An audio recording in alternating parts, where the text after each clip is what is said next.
आलम champion Hindustan, सामने team Pakistan.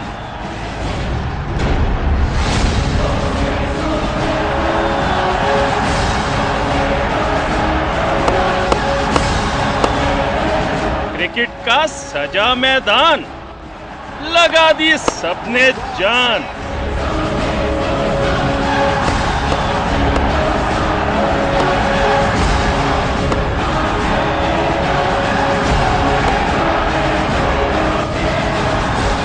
Nasir Hafeez और यूनुस खान, इरफान सईद और जुनेद खान, भारतीय बल्लेबाज तूफान के सामने आ गए।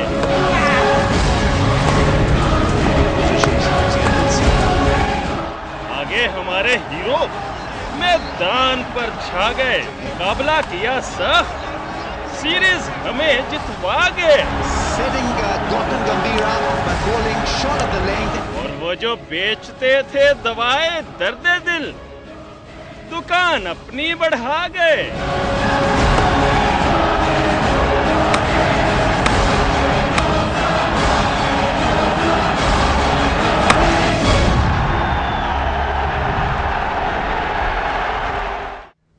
नाज़रीन, आप देख रहे हैं दुनिया न्यूज़ पे क्रिकेट की स्पेशल ट्रांसमिशन और इसका आगाज सैड नोट पे हो रहा है कि हम जो है इंडिया को आखिरकार व्हाइट वॉश देने में कामयाब नहीं हो सके। आखिरी मैच पाकिस्तान ने हार दिया है। 167 रन का टारगेट था, 157 रन कर सका पाकिस्तान और ये टारगेट पाकिस्तान हासिल नहीं कर सका। सारी टीम आउट हो गई। मुश्किल पिच नजर आ रही थी और यही कहा जा रहा था कि ये टारगेट इतना आसान नहीं होगा। कुछ अंपायरिंग के फैसले भी पाकिस्तान के खिलाफ गए हैं और पाकिस्तान तीसरे मैच में 10 रन से शिकस्त खा गया है इंडिया से और इंडिया को व्हाइट वॉश करने का ख्वाब पूरा नहीं हो सका। और इससे पहले भी एक वाकया ऐसा हो चुका है 1987 के अंदर। हमारे साथ मौजूद हैं खालिद महमूद साहब, आप साबिक चेयरमैन हैं पीसीबी के। इसके अलावा मैं ज्वाइन करेंगे लीना अजीज इस्लामाबाद से, फवाद मुस्तफ़ा कराची से। अब बात शुरू करते हैं खालिद महमूद साहब से। खालिद साहब, हम लोग बड़ी हाई स्पिरिट्स में थे कि शायद एक अपॉर्चुनिटी आएगी, हम व्हाइट वॉश कर सकेंगे। टारगेट बहुत ज्यादा नहीं था। आप क्या समझते हैं, पिच ज्यादा खराब थी या आपका ख्याल ये है कि हम सही से नहीं खेले? मेरा ख्याल है मेरी बजाय मुनीर नियाजी इस सूरत हाल पे बहुत खूबसूरत तबसरा कर चुके हैं कि कुछ शहर दे लोग भी जालिम सन, कोई सानू मरन दा शौक भी सी। जहाँ तक विकेट और कंडीशंस का सवाल है, ज़ाहिर है वो बड़ी क्लाउडी कंडीशंस और गेंद मूव भी कर रहा था, बिल्कुल कुछ इंग्लिश कंडीशंस वाली कैफियत हुई थी। लेकिन उन तमाम मुश्किलात से पाकिस्तान शुरू में कामयाबी से निकल आया था। आपने देखा होगा कि धोनी ने अपना जो बेहतरीन अटैक था वो शुरू में सारा इस्तेमाल किया। वो कुमार को के पूरे 10 ओवर उसने शुरू में करवाए और बड़ी अच्छी हिकमत अमली थी। लेकिन उसके सामने हमारे जो बैट्समैन थे उन्होंने जिम्मेदारी का मुजाहरा किया। अच्छा खालिद साहब, कुछ अंपायरिंग के फैसले भी पाकिस्तान के खिलाफ चले गए। It's part of the game. या आप समझते हैं कि लो स्कोरिंग मैचेस के अंदर ये बहुत इंपॉर्टेंट हो जाते हैं और आमतौर पे जो बैटिंग चेस कर रही होती है जो भी टीम, और छोटे टोटल पे कोई इतना बड़ा फैसला आपके खिलाफ चला जाए तो it reflects on you badly? बहुत महंगे पड़ते हैं इस किस्म के मैचेस में, कोई एक फैसला भी गलत हो जाए। लेकिन ये गलत फैसले जो हैं एक रवायत का हिस्सा है। मैं ये तो नहीं कहूँगा खेल का हिस्सा है, रवायत का हिस्सा है। वो ऐसे फैसले हो जाते हैं और मैं समझता हूँ कि ऐसी टीम जो कि बड़ा अच्छा खेल रही हो, जिसका ट्रैक रिकॉर्ड अच्छा हो, उसको एक दो गलत फैसलों के लिए ज़हनी तौर पे ही तैयार होना चाहिए। आप क्या समझते हैं पाकिस्तान किसी हद तक रिलैक्स था इस मैच में जाते हुए? सीरीज हम जीत चुके हैं, जीते हारे कोई फर्क नहीं पड़ता। हालांकि जो इंटेंसिटी देखी गई पहले हाफ में उससे लग रहा था कि पाकिस्तान व्हाइट वॉश करना चाहता है, लेकिन कहीं आप समझते हैं कि बैक ऑफ द माइंड रहा हो हमारे खिलाड़ियों के कि नहीं हमने सीरीज जीत ली है, छोड़ो कोई मैच हारे भी तो क्या फर्क? अगर कोई ऐसा मामूली सा भी तसव्वुर था तो मैं कहूँगा बहुत अहमकाना सोच थी, क्योंकि वाइट वॉश की मज़ा ही और है, उसकी अहमियत ही और है। मैं समझता हूँ कि अगर पाकिस्तान ये वाइट वॉश करने में कामयाब हो जाता तो हिंदुस्तान को कम से कम साल 2 साल चाहिए थे इस किस्म के सदमे से रिकवर करने के लिए। तो बहुत अच्छा मौका उन्होंने गंवाया। रिलैक्स्ड इतना नहीं नजर आया। अच्छा, हफीज की इंजरी जितना कि वो एक रवायती गलत किस्म की तरीके से वो खेले। हफीज की जो इंजरी हुई है वो आपके ख्याल से उसने कितना पार्ट प्ले किया? क्योंकि वो ऊपर के हमारे बैट्समैन हैं, वो ओपन नहीं कर सके, वो नीचे आए, उसके बाद वो लग रहा था कि वो फ्री स्ट्रोक्स नहीं खेल पा रहे, उनके आउट होते बैटिंग ऑर्डर डिस्टर्ब हुआ। आपने कामरान अकमल को देखा होगा, उनकी बैटिंग फॉर्म बिल्कुल ख़त्म हुई है, कहीं पे भी उन्होंने कोई काबिल ज़िक्र स्कोर नहीं किया। उनको एक मजबूरी के तहत ओपन करने भेजा गया, विकेट उनकी गिरी, उसके बाद प्रेशर पड़ा, यूनुस खान भी आउट हुए, उसको कोई संभाला।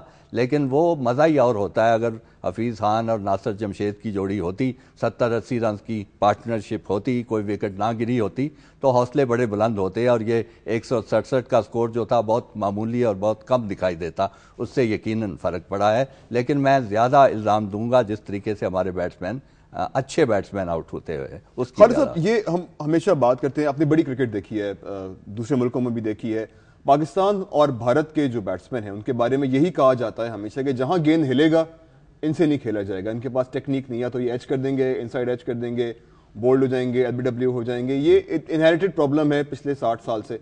आपको लगता है इसमें कोई इंप्रूवमेंट आई? अगर हम आज का भी दिन देखें तो हम सीम और स्विंग के आगे परेशान नजर आए, न सिर्फ हम बल्कि इंडियन बैट्समैन, दोनों टीमें ही परेशान नजर आई। वजह यह है कि हमारी कंडीशंस बिल्कुल फ़र्क हैं। यहाँ पे बड़ा रेयर होता है, शाज कभी होता है कि गेंद हिलना शुरू हो जाता है, और यहाँ तो ये भी हुआ कि ना सिर्फ गेंद हिलने पे परेशान हुए बल्कि इन स्विंगर जो कि बड़ी एक कॉमन डिलीवरी है, यानी तेज़ बॉलर की, और ओपनिंग बैट्समैन और वन डाउन होती है उनको, वो बड़े आदी होते हैं, उनको पता होता है गेंद या बाहर जाएगा या अंदर आएगा, अगर ज़रा भी मूवमेंट हुई तो उसके लिए बड़े तैयार होते हैं। वो पैड आगे करते हैं, कदमों का इस्तेमाल करते हैं, डेड बैट आगे रखते हैं ताकि अगर गेंद अंदर आ रहा है तो वो रुक जाए। आपने देखा होगा कि गज गज का गैप रख के हम खेलते हैं, बिल्कुल, यानी टेक्निक जो थी वो नजर ही कहीं नहीं आ रही थी। और उसके बाद फिर गैर जिम्मेदाराना तरीके से आउट होना, वो भी बड़ी अजीब बात है। अब नासिर जमशेद आप देखें, मेरा ख्याल था कि इनको तो आउट कोई कर ही नहीं सकता, जिस खूबसूरत तरीके से वो पहले 2 मैचों में खेले हैं, फिर तीसरे मैच में खेल रहे थे, तो एक चौका भी मारा है, जिस ओवर में वो आउट हुए हैं एक चौका भी उन्होंने मारा है, और उसके बाद इतनी अजीब किस्म की क्रॉस बैट की उन्होंने अटेम्प्ट की है शॉट के एलबीडब्ल्यू। साहब, लीना अजीज हमारे साथ मौजूद है इस्लामाबाद से, आइए उनसे ही बात करते हैं, उनकी राय पूछते हैं। लीना, बहुत बहुत शुक्रिया आपने हमें ज्वाइन किया। ये बताएं, आपका क्या ख्याल है, क्या पाकिस्तान की बैटिंग बुरी थी या हफीज की इंजरी की वजह से फर्क पड़ा, अंपायरिंग के फैसले हमारे खिलाफ चले गए, या इंडियंस ने बॉलिंग और फील्डिंग ही बहुत अच्छी की? देखिए, एक तो इंडियंस को ये मैच जीतना बहुत जरूरी था, थोड़ा सा प्राइड के लिए भी। दूसरा, लाइट्स के अंडर जो चेस करना होता है, चाहे छोटा टोटल भी हो, उसको बड़ा मुश्किल होता है। बैट पे आपने देखा कि बॉल आ भी नहीं रही थी, विकेट थोड़ी अनइवन बाउंस थी। उसके बाद बैटिंग का हमें तो मुसलसल प्रॉब्लम रहता है। टेक्निक की बात करें तो हर प्लेयर जो है वो बॉडी से अवे आके खेलता है, और बैट एंड पैड में इतना गैप होता है कि पूरा बॉल क्या ट्रक भी गुजर जाए। तो आपने देखा कि कामरान अकमल को प्रमोट किया, हालांकि वो ओपनर बहुत दफा ओपन कर चुके हैं, लिमिटेड ओवर में हमारे लिए सेंचुरी भी बना चुके हैं, बहुत अच्छा परफॉर्म कर चुके हैं इन द पास्ट। लेकिन आपने देखा कि अब पूरे कई महीनों से उनकी कोई बैटिंग फॉर्म नहीं है। एक 85 रन उन्होंने बनाए वार्म अप मैच में अगेंस्ट इंडिया, उसके बाद उनकी मतलब कोई फॉर्म नहीं है। अच्छा लीना, लेकिन बात ये है ना, मैं उनके बारे में कुछ ना कहूं तो कम है लीना, बात ये भी है ना कि अगर आप देखें कि जब हफीज इंजर्ड हो गए तो पाकिस्तान की बैटिंग लाइन में कौन सा ओपनर आपके ख्याल से था? शोएब मलिक पहले ओपन कर चुके हैं, क्या उन पे रिलाई कर सकते थे कि उनको इस कंडीशन में ओपन कराने भेजा जाता? नहीं, मैं बिल्कुल डिसीजन पे, मैं ये नहीं कह रही कि डिसीजन गलत था, मैं टेक्निक की बात कर रही हूँ। डिसीजन तो बिल्कुल सही था। जिस हालात में हफीज इंजर्ड हो गए तो फिर कामरान अकमल ही चॉइस रह गई थी, बल्कि उनके लिए गोल्डन अपॉर्चुनिटी थी कि अभी साउथ अफ्रीका का टूर आने वाला है। उन्होंने अगर आज वो 30-40 बना लेते तो हमेशा की तरह फिर वो पक्के हो जाते। एक तरह पाकिस्तान के लिए गुड लक ही हुई कि उन्होंने परफॉर्म नहीं किया, वरना देखें वो पक्के होते हैं वहां पर। आप जैसे आपने कहा, होल्ड दिस थॉट, हमें ब्रेक पे जाना है, ये बात मैं आपसे कंटिन्यू करूंगा। ये नहीं खेल सकते, मैं ये बात कंटिन्यू करूंगा इस ब्रेक के बाद। नाज़रीन, छोटा सा ब्रेक लेना है, और खालिद नूर हमारे साथ मौजूद है, लीना अजीज हमारे साथ मौजूद है इस्लामाबाद से। एक ब्रेक के बाद मिलते हैं।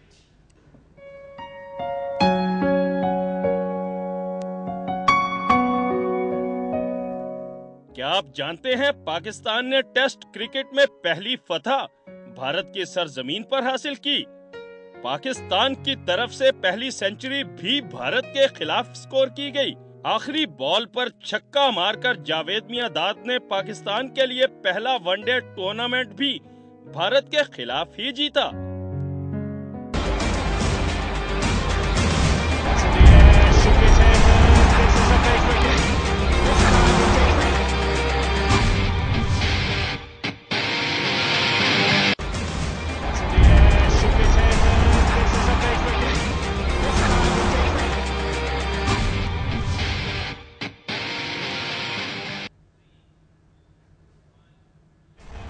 नाज़रीन 10 रन रह गए थे, अगर 10 रन पाकिस्तान और बना लेता तो एक तारीख बन जाती और पाकिस्तान भारत को भारत में वनडे सीरीज में व्हाइट वॉच से हमकिनार कर देता। हमने बात की अंपायरिंग के फैसलों की, जाहिर है कुछ फैसले हमारे खिलाफ जरूर गए हैं। शोएब मलिक का अगर आप आउट देखें लग रहा था कि impact outside the off stump है, लेकिन अगर आप उमर अकमल का शॉट देखें खालिद साहब, इट वॉज अ डिजास्टर। आपके पास उस वक्त कोई प्रेशर नहीं था और साथ में 2 बैट्समैन खेल रहे थे, क्या तुक बनती थी इस तरह का शॉट खेलने की? कतअन कोई तुक नहीं बनती, बल्कि खासा सख्त गुस्सा आता है इस किस्म की हरकतें देख के। मैं तो इस हद तक जाने को और कहने को तैयार हूँ कि अगर हमारी जो कोचेस हैं वो इन अकमल बरादरान को डिसिप्लिन नहीं कर सकते, इनमें सलाहियत की कोई कमी नहीं, इतनी ज़्यादा सलाहियत है, इतनी इनके पास शॉट्स हैं, गेंद को उमर अकमल बड़े वक्त पे देख लेता है, जिस तरफ चाहता है हिट कर सकता है, लेकिन उसकी शॉट सिलेक्शन जो है बहुत ही ख़राब है। शॉट सिलेक्शन बहुत ख़राब है, उसको कुछ समझ नहीं आती कि किस गेंद को हिट करना है, किस गेंद को छोड़ना है। आज भी उसने प्रोग्राम शॉट्स खेलता है, मतलब जब पहले से माइंड बना पहले से जेन बना लिया कि अब मैंने इस ओवर में कुछ करके दिखाना है। मेरा हाल है उस वक्त बैटिंग पावर प्ले चल रहा था और उसने सोचा होगा कि अभी तक कोई चौका छिक्का कोई जबरदस्त हालांकि कोई जरूरत नहीं थी, अगर ये तो सिंगल्स सारे ओवर्स खेल लेते, सिंगल्स का मैच था, सिंगल आप लेते रहे, कोई लूज गेंद मिले उसको चौका मार दें तो आप बड़े आसानी से मैच जीत सकते थे। मैं समझता हूं कि इस मैच के हारने में बहुत बड़ी कंट्रीब्यूशन है उमर अकमल। लीना की तरफ चलते हैं। लीना, आपका क्या ख्याल है? कामरान अकमल के बारे में बात हो रही है, उमर अकमल के बारे में बात हो रही है और यह भी कहा जा रहा है कि पाकिस्तानी थोड़े से रिलैक्स शायद हो गए थे, उनको पता था सीरीज जीत गए हैं, ये मैच जीते या ना जीते। आपको कहीं नजर आया कि पाकिस्तानी कहीं इस मैच में रिलैक्स्ड है? नहीं, मुझे बिल्कुल ये नजर नहीं आया कि रिलैक्स है, लेकिन मुझे इनडिसिप्लिन, जैसे अभी खालिद साहब ने भी बात की, वो जरूर नजर आया, खासकर दोनों अकमल बरादरान की हवाले से अगर आप बात करें। देखिए, जो उमर अकमल ने शॉट नीचे डाउन द विकेट आने की, डांसिंग डाउन द विकेट, कोई जरूरत नहीं थी, अभी बॉल्स भी ज्यादा थी, रन कम थे, तो आराम से सिंगल। लेकिन आप अगर एक बात पे गौर करें कि आप देखें कि पाकिस्तानी बैट्समैन जो हैं सबसे ज्यादा डॉट बॉल्स खेलते हैं, सिंगल डबल जो बीच में स्ट्राइक की रोटेशन होती है वो नहीं करते, जिससे प्रेशर पड़ जाता है। 168 का टारगेट, चाहे डिफिकल्ट 3 विकेट हो, 168 का टारगेट जब आप 6-7 बैट्समैन से खेल रहे हो, कोई डिफिकल्ट नहीं है। अच्छा लीना, भारत की बॉलिंग को भी देखें अगर, तो फिर ऑब्वियसली आप रिस्क लेंगे। भारत की अगर बॉलिंग को भी देखें, पिछले 2 मैचों से अगर मुकाबला करें तो भारत की बॉलिंग बेहतर नजर आई है इस मैच में, डिसिप्लिन रही है, विकेट की एक तरफ उन्होंने गेंद किया और फील्डिंग बहुत शानदार रही है, कम से कम 20 रन तो उन्होंने बचाए। देखिए, फील्डिंग के जहां तक फील्डिंग का ताल्लुक है, आज के मैच में बड़ी अच्छी फील्डिंग की।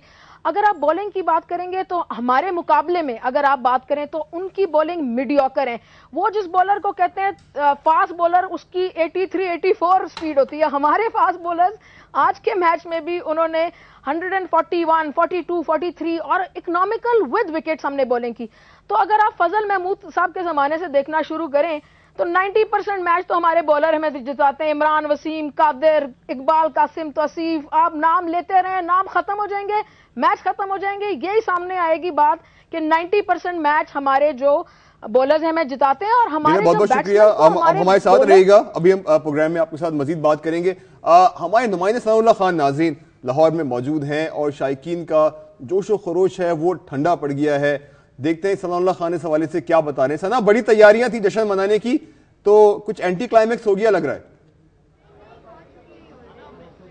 एंटी क्लाइमेक्स हुआ है, लेकिन तैयारियां जो हैं वो पूरी ही होंगी। जश्न की तैयारियां हैं, आतिशबाजी होगी, मिठाइयां बांटियां वो बंटेगी और जो है आतिशबाजी भी होगी, क्योंकि पाकिस्तान सीरीज जीत चुका हुआ है। सीरीज पाकिस्तान नहीं हारा। यकीनन इस मैच की हार के साथ मायूसी जरूर हुई है शायकीन को, लेकिन फिर भी यही कह रहे हैं कि टीम पाकिस्तान ने ओवरऑल अगर टूर इंडिया की बात की जाए तो बहुत अच्छा खेली है पाकिस्तान टीम। और आखिरी मैच अगरचे स्कोर कम था, लेकिन ये फिरोज शाह कोटला ग्राउंड मैं आपको बता दूं वही है जो 1 साल के लिए बैन भी रहते हैं, यानी विकेट इतनी आसान नहीं थी उधर जीतना पाकिस्तान के लिए। 167 स्कोर जो था वो भी इतना आसान नहीं था चेस करना, जो बाद में प्रूव भी हुआ है। फिलहाल हम शायकीन से बात कर लेते हैं, जान लेते हैं कि वो पाकिस्तानी खिलाड़ियों से मायूस हैं या उनके ख्याल में विकेट टफ था और टीम अच्छा खेली है। आप बताएं कैसा लगा पूरा मैच आपको? मैच थ्रिलिंग था, बहुत मज़ेदार था। अप्स एंड डाउन्स आते रहे, कभी इंडिया ऊपर कभी हम ऊपर होते रहे, लेकिन ये कि मेरा मानना ये है कि स्पोर्ट्स को स्पोर्ट्स की तरह ही लेना चाहिए। इंडिया पाकिस्तान की जंग नहीं बना देना चाहिए। और दूसरी बात ये, हम सीरीज़ ऑलरेडी विन कर चुके थे एक टीम अंडर प्रेशर थी इंडिया की, हमारी टीम मोराल्स उनके हाई थे तो शायद वो ओवर कॉन्फिडेंट हो गए। लेकिन at the end of the day बात यह है कि हमने इंडिया को एक मौका दिया है क्योंकि हम पड़ोसी हैं तो उनका ख्याल रखना था। आपको कैसा लग रहा है, पाकिस्तान हार गया है, मायूसी हुई है या ठीक है हम सीरीज जीत गए? नहीं, मायूसी कहीं थोड़ी सी डेफिनेटली बिल्कुल हो गई है। उसकी वजह यह कि हम उनको वाइट वॉश करना चाह रहे थे। हमने सारी प्लान किया था कि हम इसको बहुत ही अच्छे तरीके से सेलिब्रेट करेंगे, बट फाइनली यही हुआ कि हम आज का मैच हार गए। लेकिन टफ मैच हुआ है, ऐसा नहीं हुआ कि इंडिया बड़ा इजीली उस मैच को जीता है। लास्ट ओवर तक गया, सेकंड लास्ट ओवर में मैच जाके इंडिया हमसे जीता है। और best of luck Pakistan team, इंशाल्लाह जिस तरह से मैच टीम खेली है उनमें यूनिटी नजर आई है और इसी तरह से इसी चीज़ को लेके आगे चलेंगे इंशाल्लाह। आपको क्या मायूसी हुई है, पाकिस्तान अच्छा नहीं खेला? नहीं सर, मायूसी तो नहीं हुई, थोड़ी सी हुई है कि चलो अच्छा नहीं खेला लेकिन उसको जीतना चाहिए था, लेकिन इतनी ज़्यादा उसका मैच की वो उसने दुख नहीं हुआ, खुशी हुई है कि चलो यार सीरीज तो जीत। सना बहुत बहुत शुक्रिया बात करने का। और आपने देखा कि बड़े बैलेंस व्यूज सामने आए हैं शायकीन के, थोड़े से मायूस भी हैं नेचुरली कि आप सीरीज तो जीत गए हैं लेकिन व्हाइट वॉश नहीं कर सके। बहुत सारी वजूहात हैं व्हाइट वॉश क्यों नहीं कर सके, डिस्कस करेंगे ब्रेक के बाद।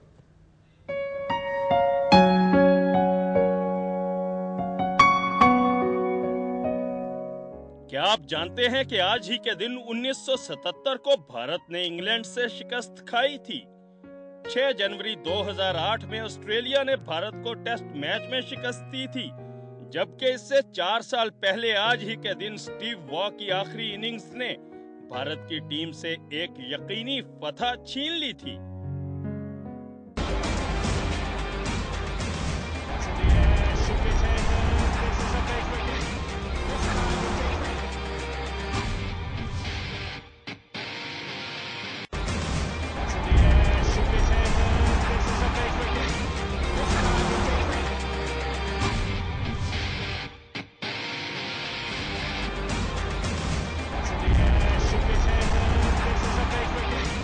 नाज़रीन, आप देख रहे हैं क्रिकेट के हवाले से स्पेशल ट्रांसमिशन दुनिया टीवी पर।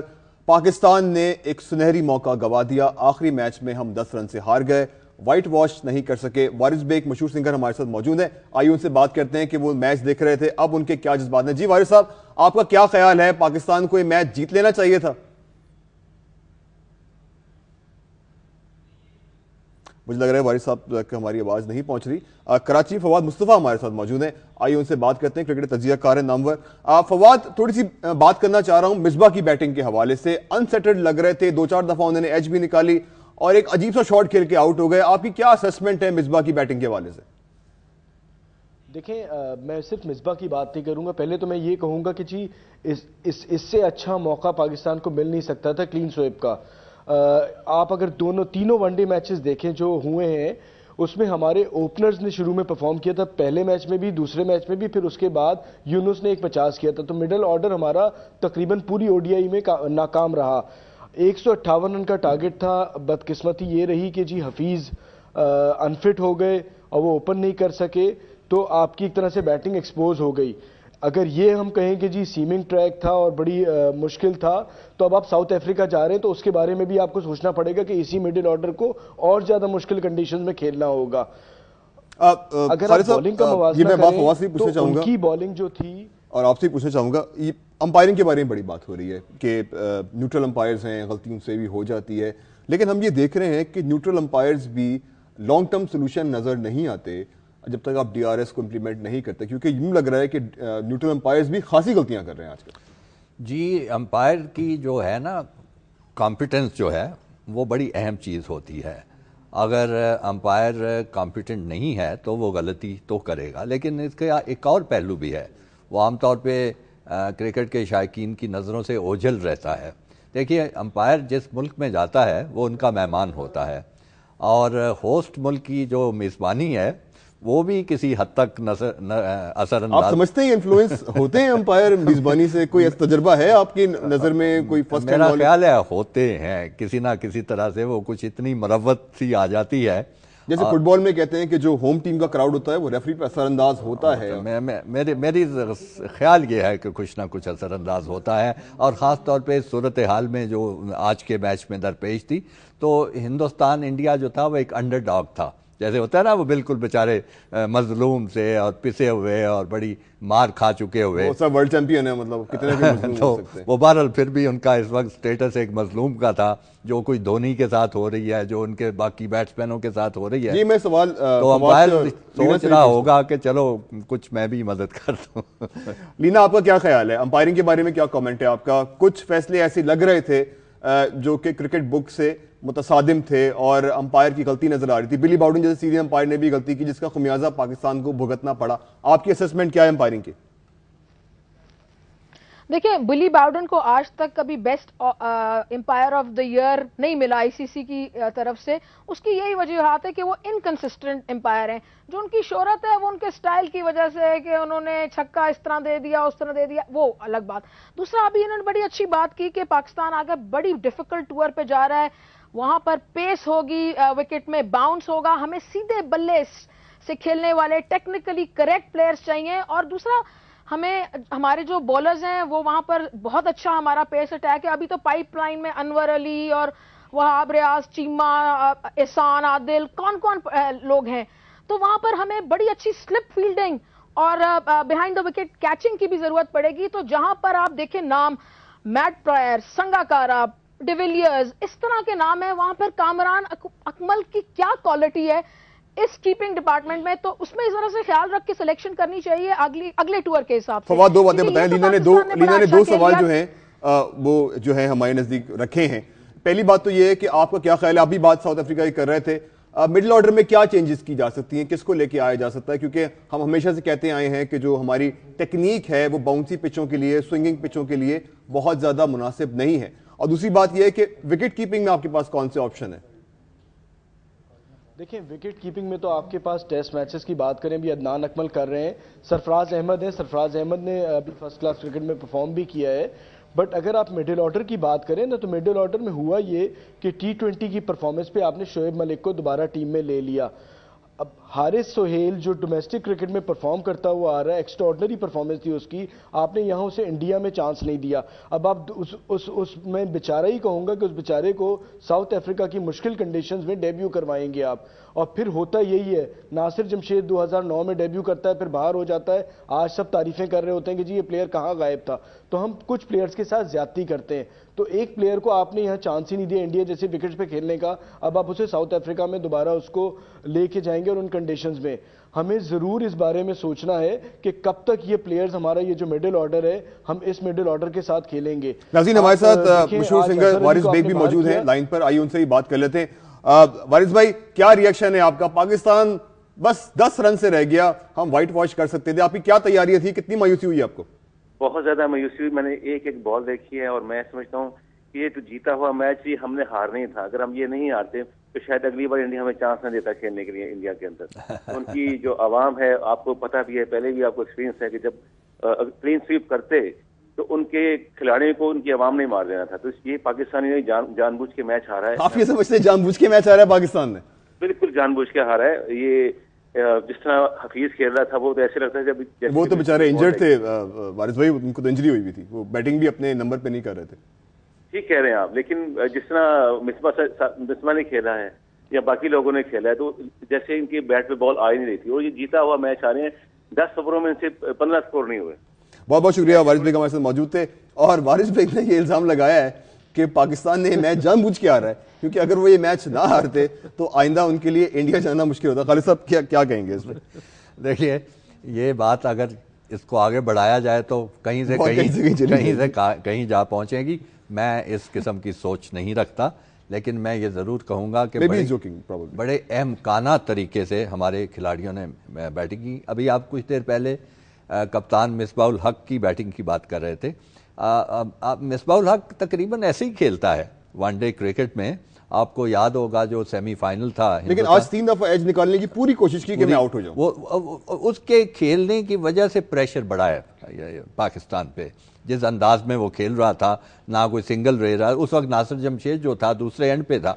अगर वो नहीं खेल पा रहा था ना, उसका बड़ा एक आसान तरीका है, किसी तरीके से एक सिंगल लो और दूसरे खिलाड़ी को सामने ले आओ। यही एक सपोर्ट देने का तरीका। उसने ऐसी कोई कोशिश नहीं की, उसकी एजेस भी निकल रही थी, हर गेंद पे लग रहा था वो आउट हो रहा था। बिल्कुल ऑफ कलर। आपने इससे पहले सीरीज में भी देखा होगा, दोनों मैचेस में उसने कुछ स्कोर नहीं किया, तो वो तो आउट ऑफ फॉर्म था। मेरे ख्याल में वो बेहतर होता अपने आप को इस मैच से ड्रॉप कर देता। तो कैप्टन ड्रॉप करते हैं। आपको टेस्ट क्रिकेट में मिसालें मिलेंगी। मुझे याद नहीं आ रहा, ऑस्ट्रेलियन कैप्टन था एशेज टूर पे, जब वो देखा 3-4 मैचेस पहले ठीक नहीं कर सका तो उसने खुद अपने आप को ड्रॉप किया और एक दूसरे खिलाड़ी को मौका दिया। तो ये तो कप्तान को तो टीम के लिए, मुल्क के लिए खेलना होता है। कप्तान फील्ड में कप्तान है ना खालिद साहब, कोई फर्क नहीं। ये भी सोचा होगा मैं सीरीज जीत गया हूं, शायद मेरी फॉर्म वापस आ जाए। Hafeez could have taken over, यानी मैं अगर टीम के मैनेजमेंट का हिस्सा होता तो मैं उसको ऐसा मशवरा देता कि भाई तुम मेहरबानी करो। Let's talk about team management, Pakistan का जो फ्यूचर हो सकता है अगले दौरे के हवाले से। ब्रेक के बाद नाज़रीन मजीद बातें करनी है कि आगे चल के क्या सूरत हाल बन सकती है, मगर ब्रेक के बाद बात करेंगे।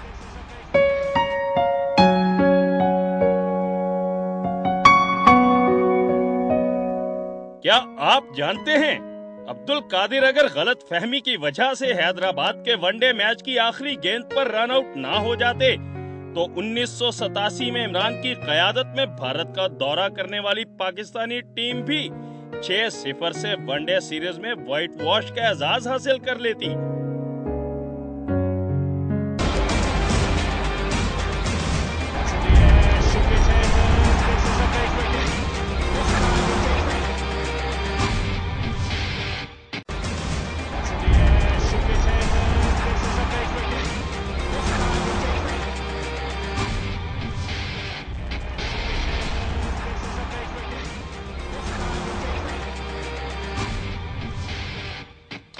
वेलकम बैक नाज़रीन। पाकिस्तान का ख्वाब पाश हो गया। अब इसमें एक जो अहम बात है वो ये है कि जो 2 मैच जीते गए उसमें टॉप ऑर्डर का बड़ा रोल रहा और आज शायद पहली दफा इस सीरीज के अंदर मिडिल ऑर्डर पर प्रेशर आया और अपने सीरीज में मिडिल ऑर्डर की कोई इंप्रेसिव परफॉर्मेंस नहीं देखी। फवाद मुस्तफा हमारे साथ कराची से मौजूद है, आइए उनसे बात करते हैं।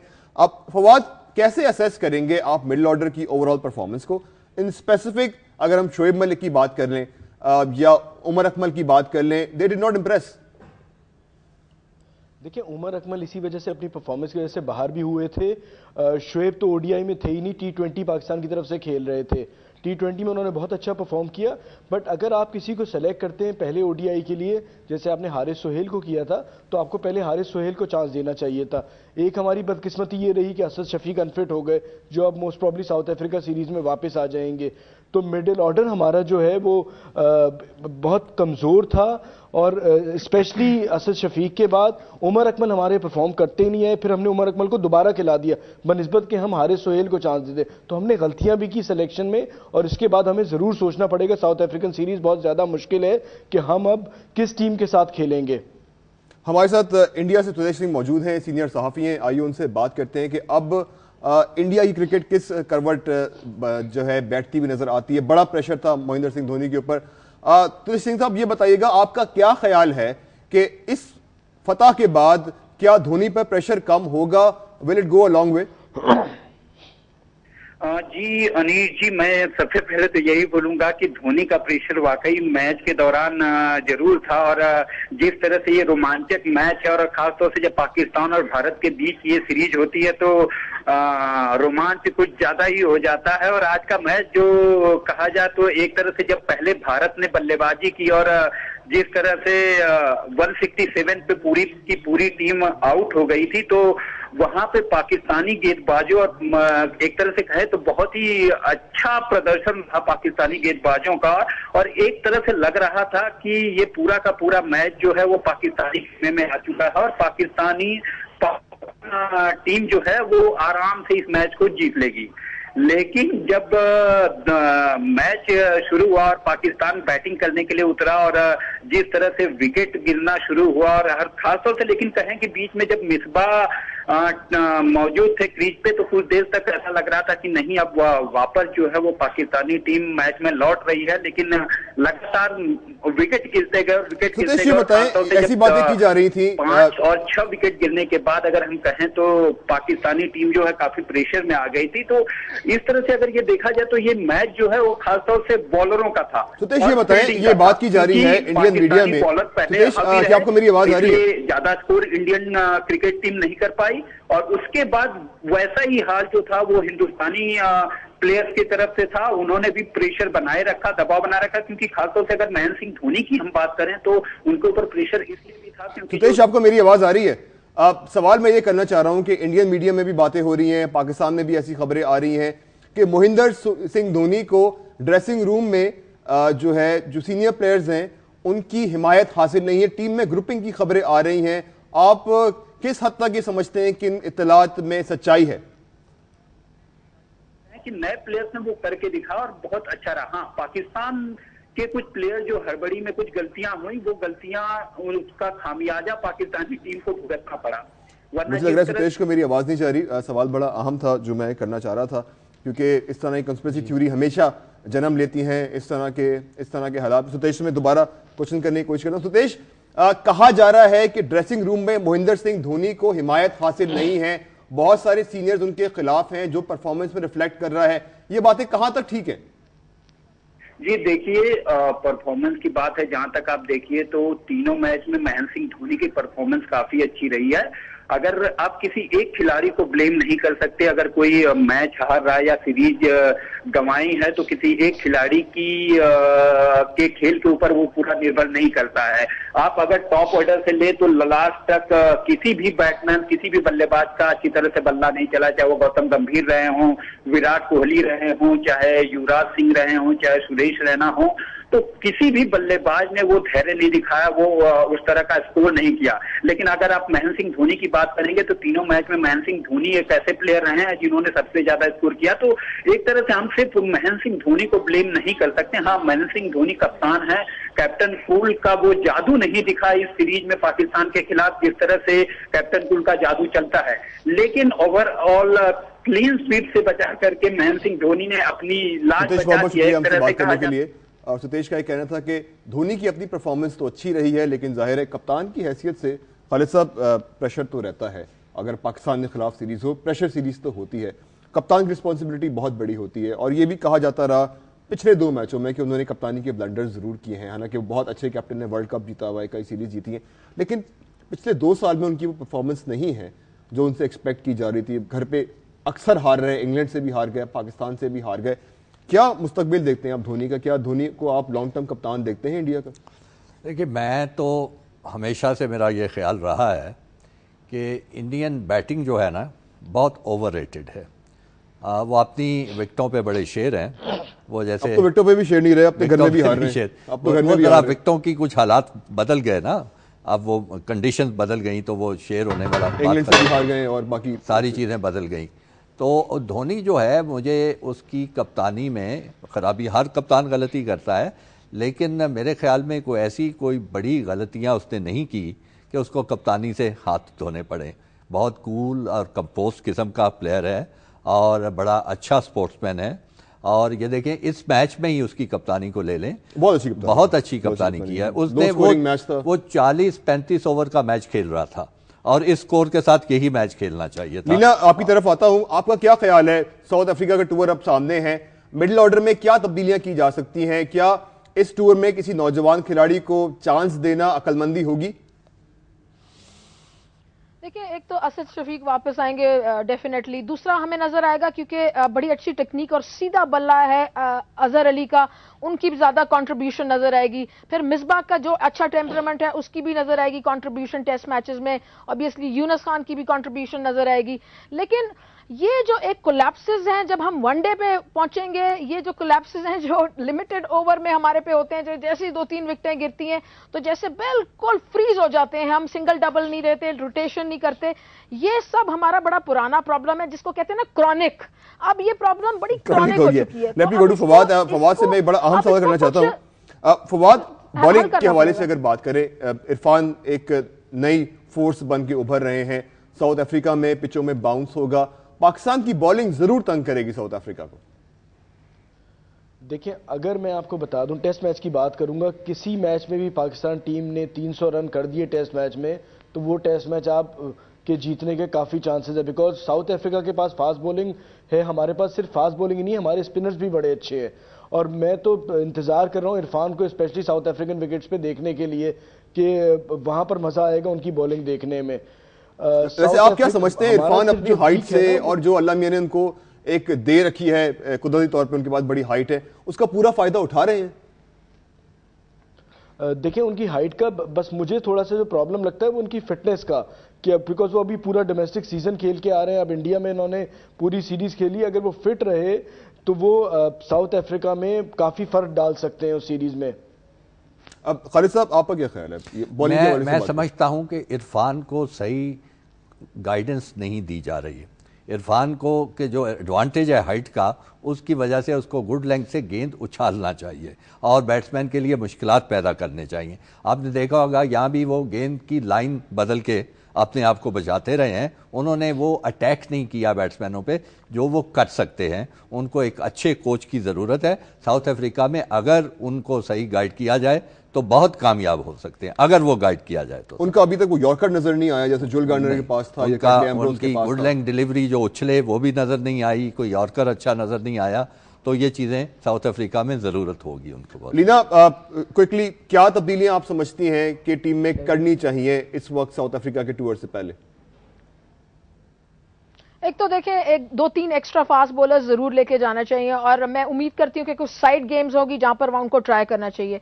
दूसरा यह है कि हमारे पास फिनिशर्स नहीं है। जैसे अभी फवाद ने भी कहा कि अगर 300 रन बना लिए तो हमारी बॉलिंग के पास जरूर ऐसा इतना एमिनेशन है कि वो साउथ अफ्रीका में तंग करेंगे। मेरे ख्याल में सबसे बड़ी की होगी कि हम फुलर लेंथ पे वहां पर बॉल करें और वहां से, जैसे अभी खालिद साहब ने भी कहा, वहां से बॉल को उछालें, वहीं से बॉल को उनको ड्राइव कराएं, उनको स्लिपों में कैच कराएं। और जो हमारे फील्डर्स हो गए, क्योंकि बाउंस होता है तो हमारे जो पॉइंट पे फील्डर है और जो हमारा स्क्वायर लेग पे फील्डर है वो कैचेस पकड़ें। बिकॉज अब जब बहुत बहुत शुक्रिया हमसे बात करने के लिए। फवाद मुस्तफा कराची में थे, आपका भी बहुत बहुत शुक्रिया।